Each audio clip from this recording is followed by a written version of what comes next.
Dios conduce la historia y a todos nos hace bien recordar e ir a las raíces, a los fundamentos de toda fe y especialmente de la fe cristiana. Así pues, aquí en presencia de todos ustedes y de el arzobispo anglicano, declaramos iniciado nuestro congreso. Muchas gracias. Damos la bienvenida al padre Carlos Alberto Santos García.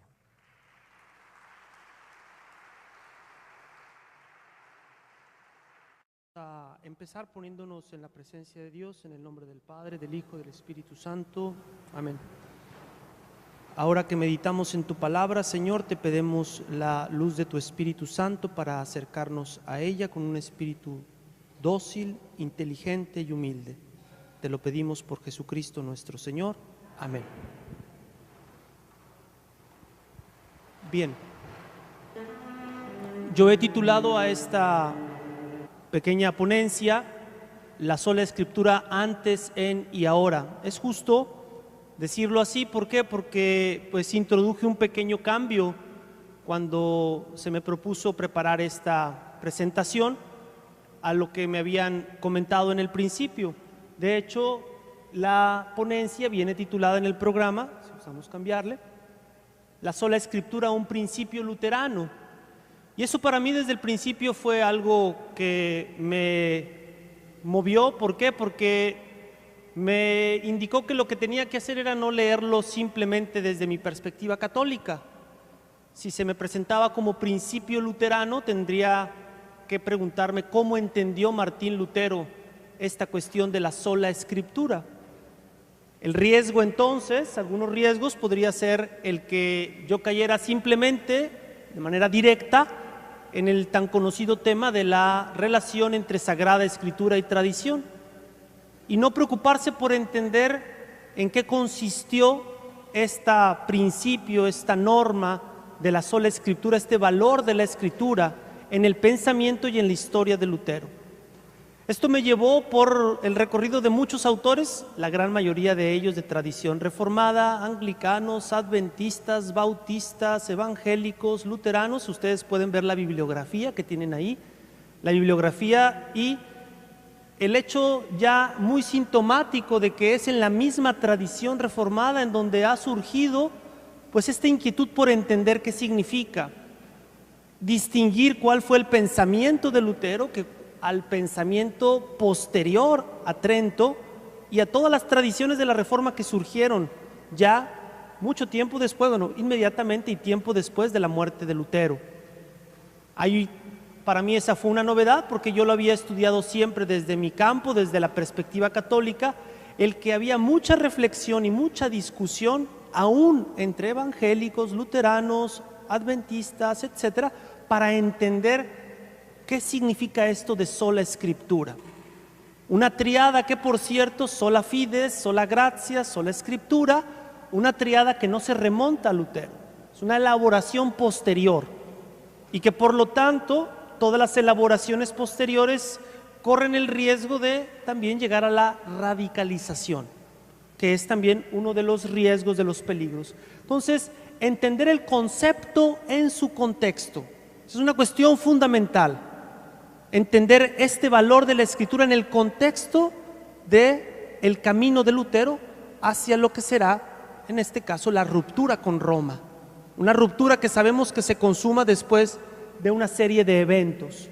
Hay pues entonces que hacer una distinción entre Lutero, la tradición luterana que se surgirá después, y también todo lo que son las diferentes confesiones, sea Calvino, sea Zwinglio, sea Melanchthon. Cada uno de ellos también va a apropiarse de esa autoridad que Lutero le brindó a la Escritura de una manera diversa, porque vamos a darnos cuenta que ese es el punto, el lugar que la Escritura ocupó en la vida de él, que no era una cuestión simplemente hermenéutica. Es más, yo creo que no llegó a una cuestión hermenéutica, fue una cuestión más bien disciplinar. Ese fue también otro detalle que vamos a darnos cuenta que formó parte del proceso de los debates que tuvo. Bien, entonces la misma diversidad de la Reforma puede hacernos perder. ¿Por qué? Porque encontraremos tendencias cada vez más, a veces biblicistas, y yo me atrevo a decir fundamentalistas. Es decir, un acercamiento a la Escritura de una manera, pues ya al pie de la letra. Me llamó la atención y lo tienen citado en la primera hoja, una autora adventista que comenta que deberíamos de pensar no solamente en el sola, sino también en la Escritura. No solamente genera problemas decir sola Escritura, sino también tendríamos que preguntarnos ¿y qué entendemos por la Escritura? Porque la raíz de nuestra diversidad no es nada más si sola o con tradición o sin tradición. Ahorita en estas alturas también tenemos que preguntarnos ¿y qué es la Escritura para nosotros? Porque habrá quien radicaliza la sola Escritura a una Escritura sin razón, a acercarse a la palabra de Dios abdicando de nuestra razón, con alguna lectura fundamentalista de algún texto o de algún pasaje. Y esa es una reflexión de una adventista. Entonces, vemos cómo este principio ha creado esa, pues también diversidad. Esta ponencia entonces, como les digo ahí, no pretende una exposición sistemática de la comprensión y aplicación del principio de la sola Escritura en la teología a partir de la Reforma y a través de los siglos.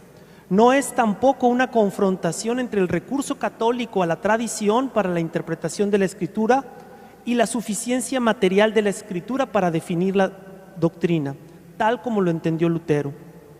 Lo que pretende esta ponencia es leer el principio de la sola Escritura desde la distancia que dan los siglos de reflexión teológica, reformada y católica, y la conciencia ecuménica actual. No para polemizar en una cuestión por demás discutida, sino para ponderar la intuición de Lutero en su contexto original y revalorarla a partir de la reflexión bíblica del siglo XX en el seno de la Iglesia Católica, principalmente en la sistematización iniciada por la Constitución Dogmática Dei Verbum y la reflexión teológica posterior, y también presentando algunas intuiciones y reflexiones de teólogos provenientes de confesiones cristianas que se remiten a la Reforma. Y ahí tienen ustedes varios de diferentes tradiciones que están en el fondo de lo que voy a presentar. Es pues una intuición muy saludable para la vida eclesial la que tiene Lutero. Una intuición muy saludable, como vamos a ver, también el joven teólogo Joseph Ratzinger en sus años inmediatamente posteriores al concilio va a valorarlo de una manera muy peculiar, esta intuición de Lutero. Por lo tanto, no espere el oyente una exposición sistemática de las controversias en torno a la Reforma protestante, tal como se dieron bajo los argumentos utilizados en el siglo XVI, ni tampoco una apología, si se me permite la expresión, de la forma católica de leer la Escritura. Al contrario, el oyente podrá encontrar una presentación de las raíces del principio luterano, un esbozo de la comprensión por parte de su autor y una revaloración desde la reflexión teológica contemporánea, de tradición reformada y católica. Ese es pues lo que pretendo presentar. Por eso le puse yo antes, en y ahora, porque la Escritura está antes de la Reforma, en la Reforma juega la Escritura un papel muy importante, y ahora también la Escritura es parte esencial de la vida de todas las comunidades cristianas. Continuamos. Hay un riesgo cuando hablamos de ciertos temas, como este, el riesgo de entrar ya a un debate, a la polémica tradición y Escritura. Eso es algo que trataré de evitar y nos concentraremos en ver orígenes y después comentar algo desde nuestra perspectiva actual. El riesgo apologético y, como les digo, la parte de la intuición de Lutero sobre la Escritura, el origen y su posteridad, en luteranos, en evangélicos, en bautistas, en adventistas, y también la incidencia que va a tener en la misma Iglesia Católica este momento. Pasamos al siguiente. Bien, la sola Escritura antes de Lutero. Es muy conveniente siempre decir que pues hay que ser humildes y no afirmar tan rápidamente que yo fui el primero que dije esto. En una tradición tan grande y de tantos siglos, es difícil que alguien descubra el hilo negro después de 16 siglos. Es decir, la dinámica de volver a las fuentes y de volver a los orígenes es siempre saludable y nos ayuda a ubicarnos en que históricamente, pues ya alguien lo dijo antes. Ya antes estaba una intuición, lo que pasa es que lo olvidamos. Lo que pasa es que pues nos perdemos. Esa es una realidad, es fruto del desgaste del tiempo y también del desgaste de la historia y de los acontecimientos. Antes pues de Lutero, tenemos que reconocer que la teología era esencialmente una teología bíblica. La teología de los padres de la Iglesia de los primeros siglos era fundamentalmente sobre la Escritura. La teología dogmática podríamos empezar a descubrirla, a verla a partir de los grandes concilios. Pero ya los grandes concilios es entrado el siglo IV y la reflexión teológica empieza mucho antes. Y empieza alimentada ¿por qué? Empieza alimentada por la Escritura. Es esencialmente la teología de los padres, una teología bíblica y que pone a la Escritura en el centro. Pues valor viene desde ahí. Entonces, la Sagrada Escritura como fuente de la teología. Ahora, aquí empezamos a ver, bueno, ¿y es autosuficiente o no es autosuficiente? Algo con lo que se va a polemizar en la Edad Media y en la época también de la Reforma. Es que quizás tendríamos que reconocer que ese término no es el adecuado ni el justo. Es la única fuente en esta etapa de la Iglesia. Es desde ahí, desde donde se parte, porque históricamente es lo único que hay. Es la revelación. Y es de esa revelación consignada en la Escritura que parte la reflexión teológica y que se va elaborando la regula fidei de las comunidades cristianas. Una regula fidei que va ayudando a discernir y a normar también la confesión de fe de los creyentes.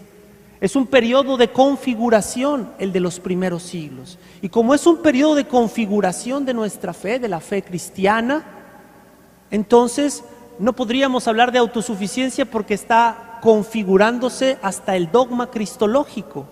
Aquí hay un caso muy interesante que yo quiero poner como ejemplo y que es el caso del Evangelio de Juan. El Evangelio de Juan fue primero comentado por los valentinianos, por unos herejes. Antes de que Ireneo diga que el Evangelio de Juan es reconocido como canónico dentro de los libros considerados como norma de fe para los cristianos, ya al Evangelio de Juan lo están comentando los gnósticos y de una manera muy peculiar. Lo están comentando ¿para qué? Para hablar pues de ese Cristo que realmente no se encarna, que pues es trascendente y que no tiene esa consistencia su humanidad. Es ya un evangelio tocado por los herejes, en cierto modo, valentinianos. Qué interesante que 200 años después, ese evangelio es también el centro de la cristología de Nicea. Y podemos decir nosotros, ¿qué es lo que le dice a Nicea que el evangelio de Juan transmite adecuadamente la fe cristológica? Se lo dice la regula fidei, que con el tiempo dio al Evangelio de Juan un lugar dentro de nuestra tradición, un lugar dentro de nuestra fe.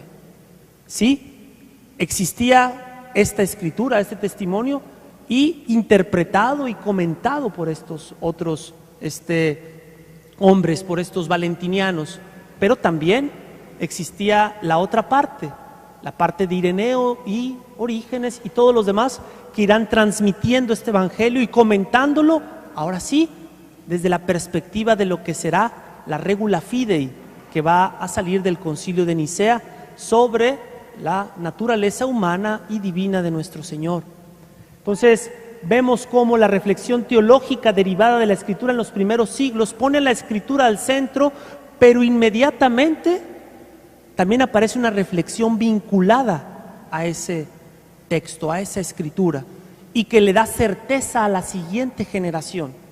Le da certeza a la siguiente generación de que este evangelio transmite el dogma cristológico de una manera cierta. Y se lo transmite con una interpretación ya también concreta de la realidad de la humanidad y de la divinidad de nuestro Señor, aunque el mismo Evangelio estaba en otro lado. Es donde en este periodo, insisto, se van uniendo esa regula fidei con un texto escrito.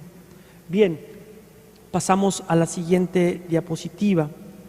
Dice, la Escritura nunca ha existido sola. Leo en la página 2 este comentario. La Escritura nunca ha existido sola.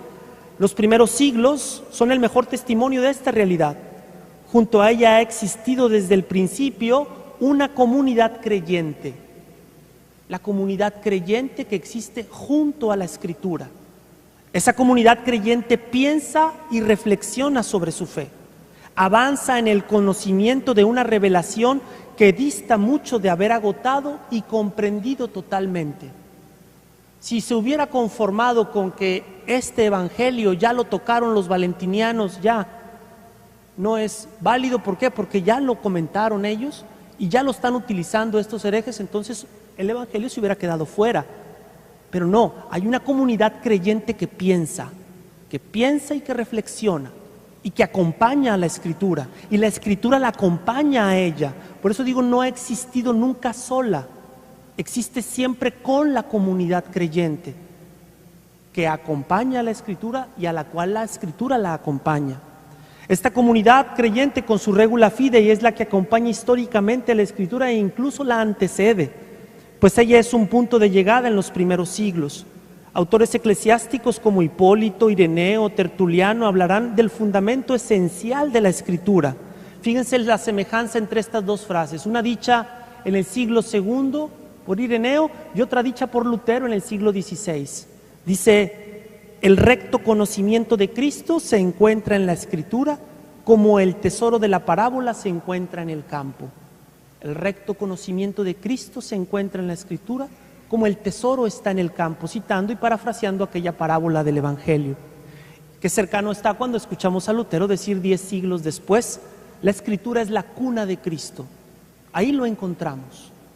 Entonces, vemos esta centralidad de la palabra de Dios, la centralidad de la Escritura.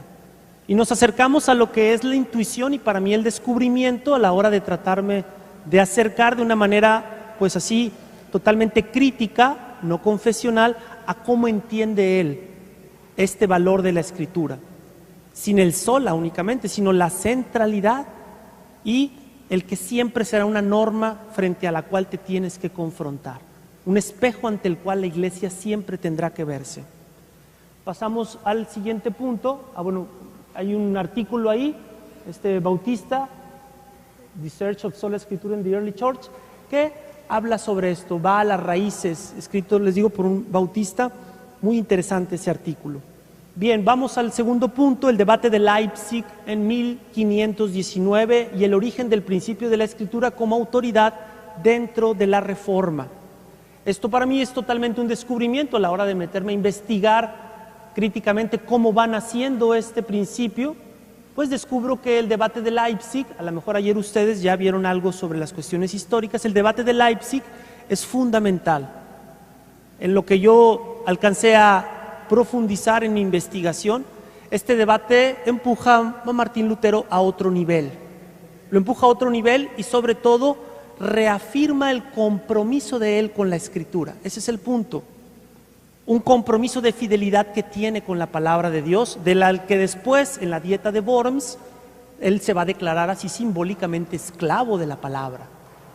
Pero es muy interesante ver en dónde está el quiebre, y es en Leipzig donde está el quiebre, donde sucede algo a raíz de el estilo de Eck, de Johannes Eck, que termina empujando a esto. Muy bien.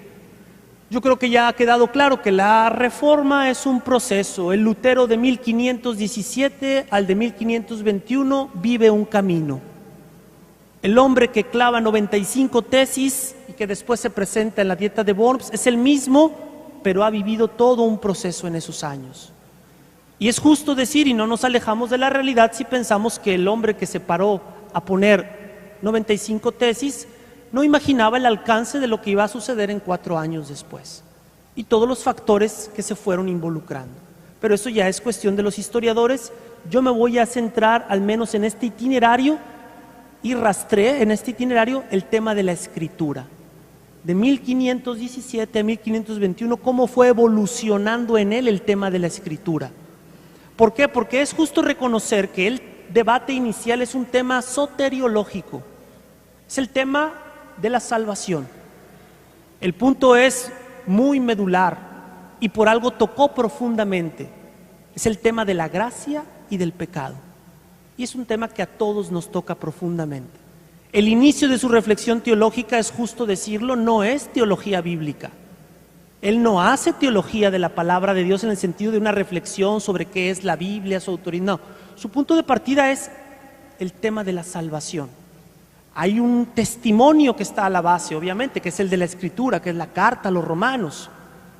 Es en ese proceso donde la Escritura va a convertirse para él en el centro de su seguridad, de sus certezas, de su seguridad y de su certeza. ¿Sobre qué? ¿Sobre la Biblia? No, sobre la salvación. Es ahí ese proceso el que yo me propongo un poco presentar ahora, pues esquemáticamente. La tensión, la división creció paulatinamente.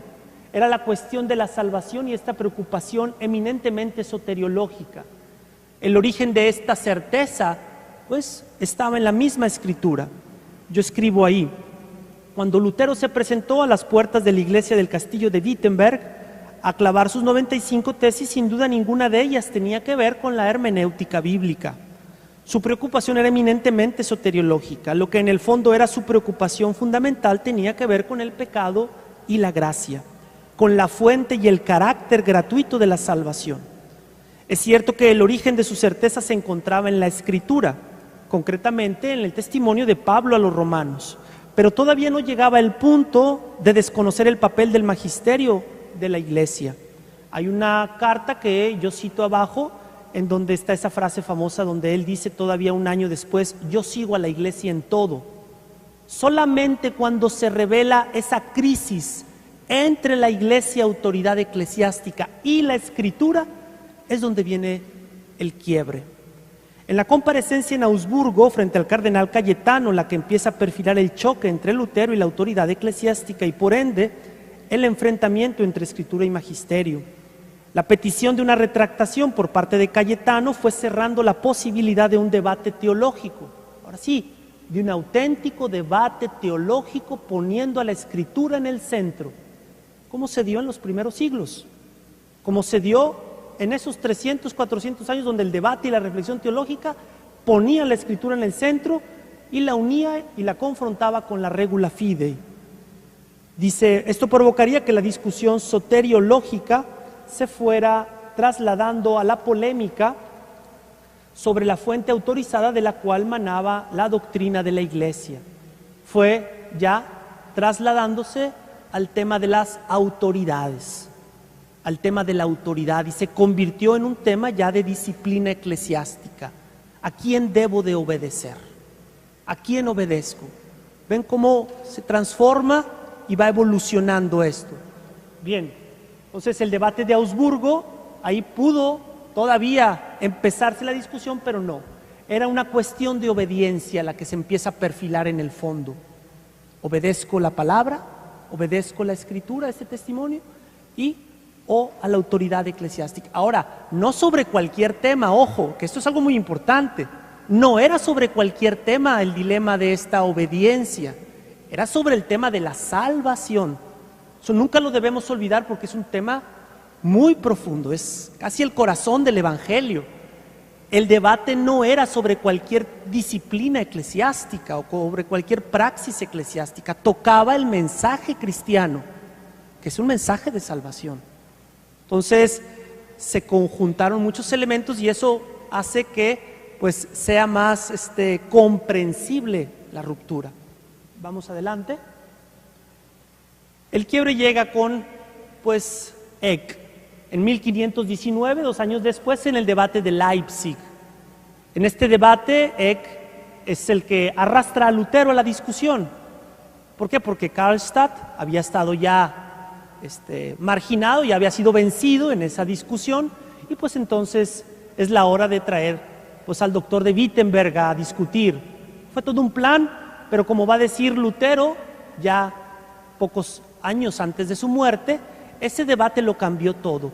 En el libro de Charlas de Sobremesa, yo no se los quise citar, en el libro de Charlas de Sobremesa dice él claramente, fue él quien inspiró mis primeros pensamientos contra el Papa. Él fue el que me empujó hasta donde yo nunca hubiera llegado de otra forma. Ya el Lutero, 20 años después, con la tranquilidad y con la perspectiva de los años, dice, si no me hubiera empujado, yo no hubiera llegado de otra manera. ¿Qué hizo Eck? Eck hizo algo, pues, movido por la pasión y movido también por el afán de ponerlo contra la espada y la pared. Otra vez, de renunciar a la reflexión teológica, de renunciar a pensar, a acercarnos de una manera pensante, crítica, a la palabra de Dios también. ¿Por qué?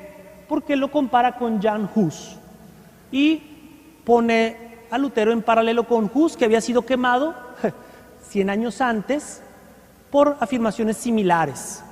Y de esa manera entonces deja la escritura en un lado y pone una decisión del magisterio, en este caso la decisión hacia Hus, como el punto del debate. Dada la afinidad que había entre las ideas de Lutero y las de Hus, pues sabemos cuál va a ser la respuesta de él. Él va a declarar entonces que no había dicho nada equivocado. Entonces, si no había dicho nada equivocado, pues el que estaba mal había sido el Papa. Dice en la respuesta que le da en 1520 al Papa León X, le dice Lutero, pero si en esto se hizo mal, si en esto algo se hizo mal, es culpa de Eck, quien, emprendiendo una tarea que sobrepasaba sus fuerzas, mientras buscaba furiosamente su propia gloria, reveló la ignominia romana a todo el orbe. Eck convence a Lutero de alguna manera, lo convence de que tiene que decidirse entre la autoridad de la Escritura o la autoridad del Papa. Y sabemos que ya ante ese dilema, ¿cuál va a ser la respuesta? Pero el punto no era ese. Fíjense cómo en 2 años de la cuestión de la salvación, estamos ahora en la cuestión de la autoridad. Dice ahí, será la disputa de Leipzig, escribo ahí, cuando abiertamente Roma cae en la cuenta de la amenaza que implica la reflexión teológica de Lutero sobre la salvación, ya que ante los argumentos de Eck se termina descubriendo que implícitamente la autoridad eclesiástica es discutible para él, discutible a raíz y a partir de la Escritura. Veo el siguiente párrafo. A raíz de la disputa de Leipzig se le hizo a Lutero claro que no podría seguir adelante su reflexión teológica sobre la salvación si admitía otra autoridad fuera de la Escritura, dado su enfoque exegético y razonamiento teológico. La única autoridad permitida era la palabra de Dios. Esto sin duda cuestionaba radicalmente la estructura misma de la Iglesia. Pasamos a la que sigue. Bien, es esta cuestión de autoridad la que se perfila y la que en la debate de Leipzig va a ser puesta sobre la mesa. Vemos ya que en Worms es la consecuencia de Leipzig directamente. A menos de que se me convenza por testimonio de la Escritura o por testimonios evidentes, estoy encadenado por los textos escriturísticos que he citado y mi conciencia es una cautiva de la palabra de Dios. Fíjense, es un hombre que no se niega todavía a discutir, pero con la palabra de Dios en el centro. Es el punto entonces donde, insisto, se renuncia a esa reflexión. Ahora, y el tema de la tradición, ojo, yo aquí diría de una manera muy honesta, es un problema entre magisterio y escritura. Aquí no es un tema entre tradición y escritura, porque no se puede entender la reflexión teológica de Lutero sin San Agustín. Hay una evidente continuidad, al punto que habrá un autor que dice, la reforma fue una reforma no solo por la escritura, también por San Agustín. Al que se trataba de rescatar era al Agustín antipelagiano, al que había luchado contra la herejía pelagiana y había defendido a capa y espada la gratuidad de la salvación. Entonces, el tema de la tradición y la escritura es un tema que vendrá en otro momento. Aquí Lutero no renuncia a la tradición, es decir, forma parte de su reflexión teológica y no se entiende su reflexión sobre la palabra de Dios sin la tradición teológica de los primeros siglos. En este caso, la reflexión agustiniana era en defensa de Agustín también, su pensamiento, este tema de la soteriología.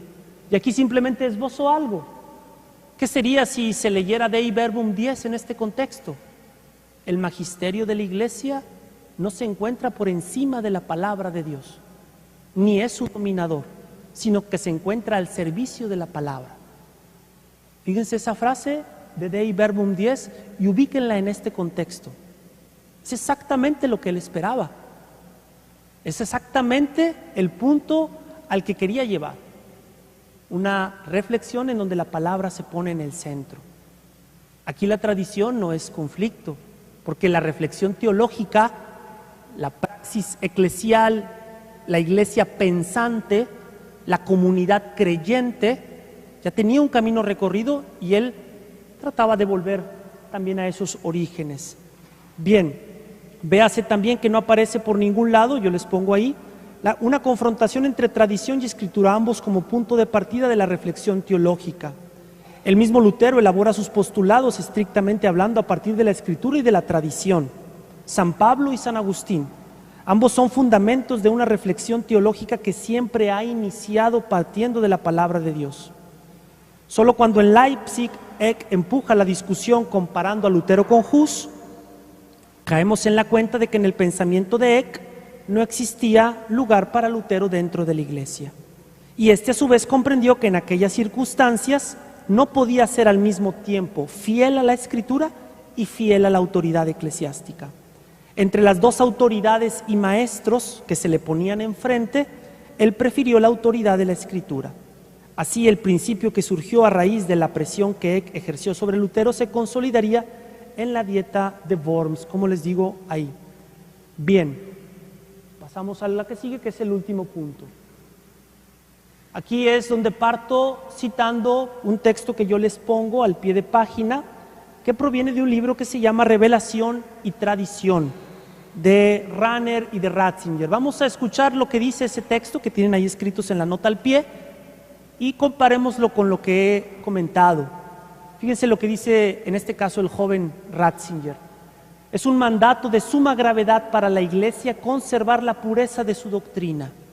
Este mandato que no se cumple por la mera apelación a la inerrancia de la Iglesia. Ese fue el punto. Apelar de una manera solipsista a tu misma inerrancia. Dice, no se puede hacer, o sea, no se puede cumplir ese mandato apelando solamente a ti mismo. Es como si tú te presentaras a ti mismo como criterio de verdad. No, críticamente eso no es posible. Dice, en este sentido, la lucha de Lutero por la palabra será un saludable grito de advertencia que resonará en su alma, en el alma de la iglesia. Una iglesia que se confronta con la palabra, que la piensa, la reflexiona y se piensa y se reflexiona a sí misma a raíz de la palabra. Por eso las palabras iniciales de la Constitución Dogmática Dei Verbum son bellísimas. Este santo concilio oye la palabra de Dios, la oye y la obedece. Desde el principio, fíjense con esa frase, cambia totalmente la perspectiva. Se declara oyente de la palabra y también obediente de la palabra. Y, ahora sí, inicia su reflexión tomando esa regula fidei que le ha sido transmitida. Esta lucha por la palabra, si la confrontamos con la Constitución Dei Verbum y con las actitudes que presenta, escucha, obediencia y servicio. En todas historias, como en toda tragedia, siempre hay casos lamentables. Y en esta historia hay un caso muy lamentable. ¿Por qué? Porque pues siempre hay quien pues habla creyendo que dice la verdad, pero no está diciendo la verdad. Y hay, pues para mala fortuna del momento histórico, el teólogo de la Casa Pontificia en 1518 era Silvestre Prierias. Y este hombre pues no era tan buen teólogo. ¿Por qué? Porque en una de sus discusiones, a propósito de la propuesta de Lutero, él va a decir un detalle pues que francamente es inaceptable. Yo lo pongo ahí en una de sus hojas, dice en el segundo párrafo, Dice, más todavía aquello que se encuentra en el número 10, el magisterio no está por encima de la palabra de Dios, sino a su servicio, para enseñar puramente lo transmitido por mandato divino y con la asistencia del Espíritu Santo. Lo escucha devotamente, lo custodia celosamente, y de este único depósito de la fe, escritura y tradición, saca todo lo que propone como revelado por Dios para ser creído. Si en el debate de Leipzig Lutero prefirió la autoridad de la Escritura frente a la autoridad del Papa, podemos ahora ver que dicha disyuntiva no corresponde a la esencia del magisterio de la Iglesia, que se encuentra al servicio de la palabra de Dios. Y aquí viene este dichoso Silvestre Pereiras, o más bien desdichado. De hecho, el mejor ejemplo de una desviación hermenéutica al respecto fue Silvestre Prierias, maestro de la corte papal y primer interlocutor de Lutero, que enseñaba que la Biblia estaba subordinada al magisterio papal y que en realidad, fíjense el exceso, y que en realidad recibía su autoridad del mismo. No, ahí sí ya se pasó. Ahí ya es totalmente un exceso en este teólogo de la corte papal que, pues bueno, sí se equivocó un poquito en todo. Vamos a ver, entonces finalizo diciendo que no es sola escritura. Ojo con esto, como conclusión de este recorrido histórico en el momento y ahora en la distancia, que no es sola escritura. Yo les decía al principio que aún entre las tradiciones de la Iglesia reformada hay un debate fuerte porque está el peligro del biblicismo. ¿El biblicismo qué es? Es una lectura fundamentalista de la Biblia. Es acercarte a la Biblia de una manera individualista, tú encerrado en ti mismo, sin la comunidad creyente. Sin la comunidad creyente que estuvo antes, está ahora y estará después. Entonces, esta parte que presento a continuación es como una síntesis de lo que no es la sola escritura. Esto, como ustedes van a encontrar allá abajo, van a ver que la tríada fue un eslogan que surgió para algunos muy cercano a la conmemoración de los 400 años de la Reforma. Algunos otros la remiten al tiempo de Wycliffe en 1379 y algunos otros a la Concordia Luterana, a la fórmula de Concordia Luterana en 1577. Hay todavía un debate de dónde surgió esta fórmula, de dónde se origina. ¿Por qué?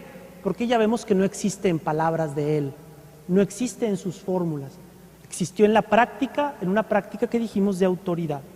Bien, la pregunta es, ¿cómo entendemos la escritura?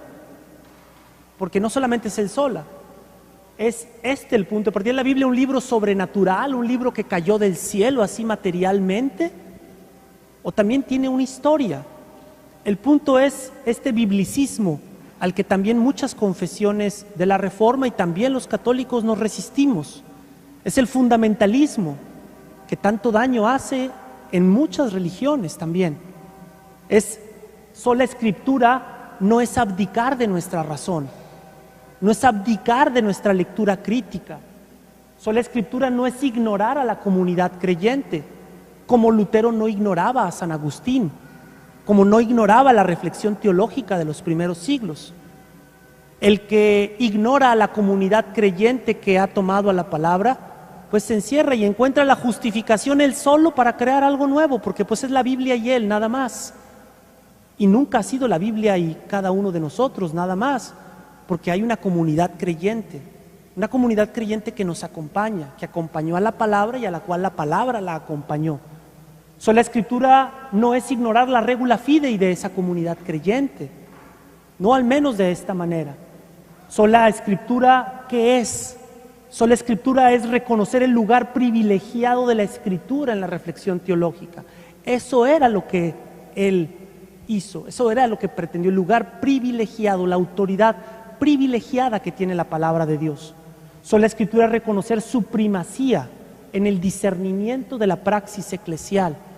Tiene una primacía para discernir la praxis de la iglesia. Bien, leo nada más unas partes finales de mi presentación y con eso termino.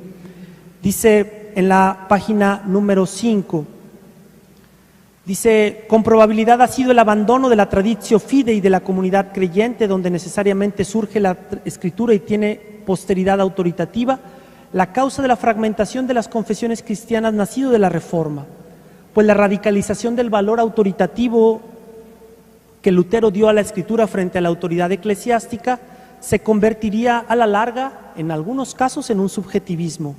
Peckham, de Confesión Adventista, señala acertadamente que los padres de la Reforma no imaginaron una interpretación bíblica de carácter individualista, como si cada interpretación personal de la Biblia fuera razón suficiente para fundar una iglesia. Para ellos existía también una tradición interpretativa frente a la cual la Escritura quedaba como norma y regla.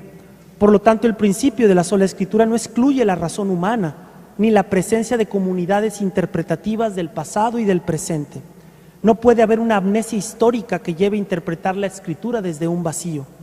Tal como la entendió Lutero, la autoridad de la Escritura no excluye la existencia de la tradición, sino que asume su existencia y permanece, como decía esa frase de Ratzinger, permanece como conciencia y testimonio privilegiado.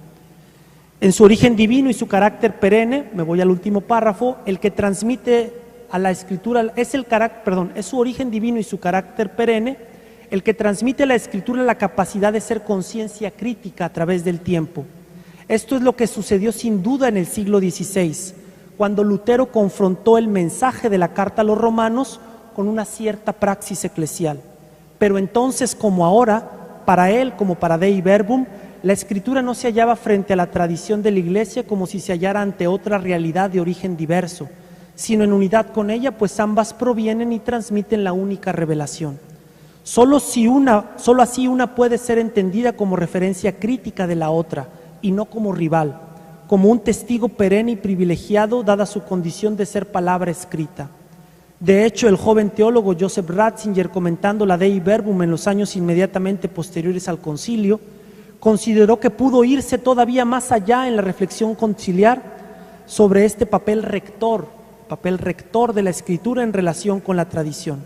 Sin embargo, tiempo después también admitió que de la misma manera habría que tener precaución, porque en la pretensión de contraponer y disociar ambas, puede llegarse al extremo de una nuda escritura o de una spoliata escritura, es decir, una escritura despojada de algo que es parte de su esencia y que es la traditio fidei que la vio nacer, la comunicación de la fe, la comunicación de la regla de fe. No puede entonces tratarse a la Escritura como si no existiesen las condiciones bajo las cuales llegó a ser un canon, bajo las cuales llegó a conducir la reflexión teológica de la comunidad eclesial. Gracias.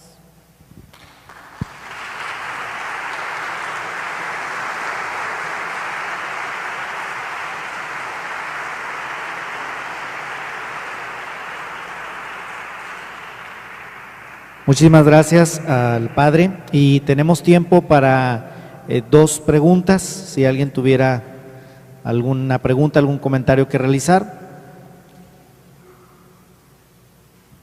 Todo claro. Muy bien. Bueno, Padre, permítame porque dejamos acá el...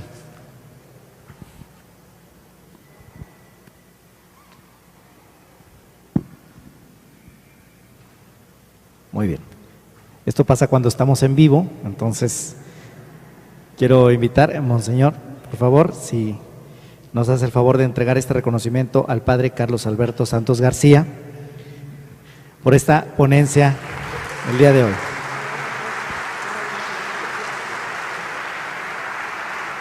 Muchísimas gracias. Gracias, Padre. No, pues gracias por la invitación. Yo aprendí mucho, la verdad. Me lancé a estudiarlo, como les dije al principio, y pues salí yo enriquecido de muchas cosas y me hizo pensar mucho. Gracias. Muchísimas gracias. Jesús nos dio esa enseñanza y en confrontaciones muy serias para su religiosidad el sábado, cuando dijo: el sábado se hizo para el hombre y no el hombre para el sábado. Nos dejó ahí un elemento de interpretación de la vida y de la religión.